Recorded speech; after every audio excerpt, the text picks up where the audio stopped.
Guys फिर से KBC का एक सवाल पूछता हूं। सवाल बहुत महत्वपूर्ण है, इसलिए बहुत ध्यान से सुनिएगा। सवाल यह है कि सन 2020 में हिंदी का ऐसा कौन सा शब्द था जिसे Oxford Hindi word of the year चुना गया? बताइए। चलिए मैं आपको हिंट देता हूं। साल 2020 एक ऐसा साल जिसमें कोरोना महामारी के चलते सब कुछ ठप पड़ गया था। लोग अपने घरों में थे, आउटसोर्सिंग बंद हो गई थी, इंपोर्ट एक्सपोर्ट सब बंद था। उस टाइम पे हम इंडियंस को दोबारा अपने पैरों पर खड़ा करने के लिए, दोबारा जगाने के लिए उस शब्द का इस्तेमाल किया गया। चलिए मैं आपको बता ही देता हूं। वो शब्द है आत्मनिर्भर, सेल्फ रिलायंस। एक ऐसा शब्द या फिर यूं कहें कि एक ऐसी फीलिंग जिसके बिना कोई भी डेवलपिंग कंट्री तरक्की नहीं कर सकती। गाइस ये फैक्ट आपको कैसा लगा चैट सेक्शन में जरूर लिखिएगा। जिंदगी के बड़े इम्तिहान में जब हमारे साथ कोई छोटी मोटी भी गड़बड़ हो जाए ना, तो हम लोग किस्मत का रोना रोने लगते हैं। हम लोग ये भी नहीं सोचते कि गिर के उठने वाले कोई सिकंदर कहते हैं। चलो मैं इसका एक एग्जांपल देता हूं। अमेरिका में एक ओलंपिक की दौड़ होने वाली थी और उसमें जिम थॉर्प नाम का एक धावक दौड़ने वाला था, लेकिन जिस दिन उसकी दौड़ थी उसके साथ उसी दिन एक चोट हो गई। उसके जूते चोरी हो गए। अब चाहता तो वो किस्मत का रोना रोता, किस्मत को कोसता, लेकिन उस बंदे ने ऐसा कुछ नहीं किया। उसने कचरे में पड़े जूते उठाए, वही पहने और उसके साथ ओलंपिक की दौड़ दौड़ी भी और उसमें गोल्ड मेडल जीता भी। इसे कहते हैं बाजीगर। गाइस लाइफ में पॉजिटिव रहना यानी कि पॉजिटिव एटीट्यूड रखना बहुत ज्यादा जरूरी है और ये सब जानते हैं। जब लाइफ में सब कुछ अच्छा चल रहा होता है तो सभी लोग पॉजिटिव ही थिंकिंग रखते हैं, अच्छा सोच रहे होते हैं। लेकिन जब लाइफ में तकलीफें आती हैं तब पॉजिटिव कैसे रहा जाए, ये आप रेस के घोड़े से सीख सकते हो। कैसे, मैं आपको बताता हूं। क्या आपको पता है कि रेस के घोड़े को ये नहीं पता कि उसे रेस में दौड़ना है और जीतना है? उसे तो जीत का मतलब ही नहीं पता होता।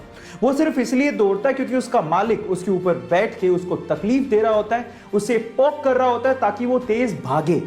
समझ रहे हैं आप? ताकि वो जीते और उसे रिकॉग्निशन मिले। इसी तरह से आप लोग हमेशा याद रखिएगा, जब जब आपको आपकी लाइफ में तकलीफें मिले, आप लोग याद रखिए कि मालिक आपको जिताना चाहता है।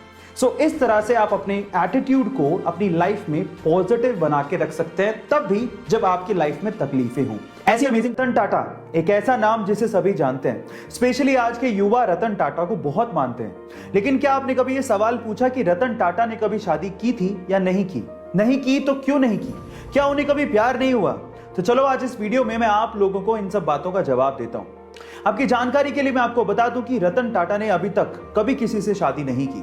ऐसा नहीं था कि उन्हें कभी प्यार नहीं हुआ, उन्हें प्यार हुआ था।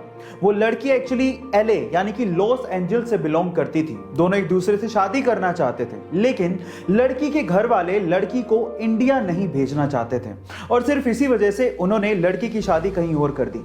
लेकिन हमारे रतन टाटा जी ने अपना कमिटमेंट निभाया।